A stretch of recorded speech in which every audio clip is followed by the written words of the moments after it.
AP assembly సమావేశాల్ని live లో చూద్దాం. జరిగి యూత్ అందరూ కూడా ఎంప్లాయ్మెంట్ వచ్చే అవకాశం ఉంది అధ్యక్ష. అయితే అధ్యక్ష, విశాఖపట్నంలో ముఖ్యంగా అరకు అనేది చాలా ఇంపార్టెంట్ కాబట్టి విశాఖపట్నం నుంచి అరకు వెళ్ళే మార్గం మాత్రం కొంచెం చిన్నగా ఉంది అధ్యక్ష. దానికి కొంచెం పెద్దగా చేయాలని చెప్పేసి మీ ద్వారా కోరుకున్నాం అధ్యక్ష. ఇంకోటి రెండోది అన్నిటికంటే మేజర్గా ప్రాబ్లం ఉంది అధ్యక్ష. సిఆర్జెడ్ జోన్ అనేది చాలా ఇంపార్టెంట్ అధ్యక్ష.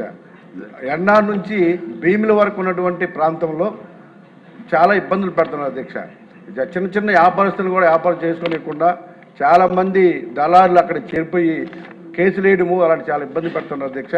దాన్ని జోన్ 3 నుంచి జోన్ 2కి తేవాలని చెప్పేసి మీ ద్వారా మంత్రి గారికి తెలియజేస్తున్నారు అధ్యక్ష. గతంలో కూడా చెప్పాము అధ్యక్ష, దాని మీద ఎటువంటి ఇంకా యాక్షన్ తీసుకోలేదు అధ్యక్ష. ఆ ప్రాంతంలో ఉన్న వ్యాపారస్తులు కూడా చాలా ఇబ్బంది పడుతున్నారు అధ్యక్ష. ఇకపోతే అధ్యక్ష,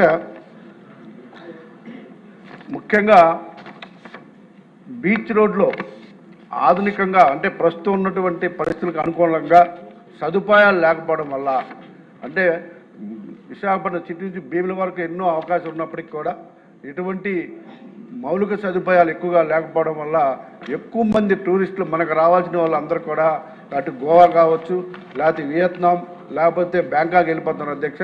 దాని మీద ప్రత్యేకంగా దృష్టి పెట్టి మన దగ్గర కూడా అద్భుతమైనటువంటి బీచ్ ఉంది కాబట్టి దాన్ని ఆ విధంగా కూడా అభివృద్ధి చేయాలని చెప్పేసి మీ ద్వారా మంత్రి గారు తెలియజేస్తున్నాం అధ్యక్ష. రానున్న రోజుల్లో విశాఖపట్నం అనేది ఒక అద్భుతమైన సిటీ అధ్యక్ష. ఎప్పుడైనా సరే ఏ దేశం కూడా ఇప్పుడు మనం చూస్తున్నాం అధ్యక్ష, అన్ని దేశాలు కూడా టూరిజంకి చాలా ఇంపార్టెన్స్ ఇస్తున్నాయి కాబట్టి ఆ ప్రాంతంలో మౌలిక సదుపాయాలు కానీ పెరిగితే ఆటోమేటిక్గా అందరూ కూడా టూరిస్టులు విశాఖపట్నం వైపు చూస్తారు అధ్యక్ష. భారతదేశంలో విశాఖపట్నం అనేది చాలా ఇంపార్టెంట్ కాబట్టి దక్షిణ భారతదేశంలో నెంబర్ 1 టూరిస్ట్ ప్లేస్గా ఉంది అధ్యక్ష. దీన్ని మనం అభివృద్ధి చేయాలని చెప్పేసి మీ ద్వారా మంత్రి గారికి తెలియజేస్తున్నాం.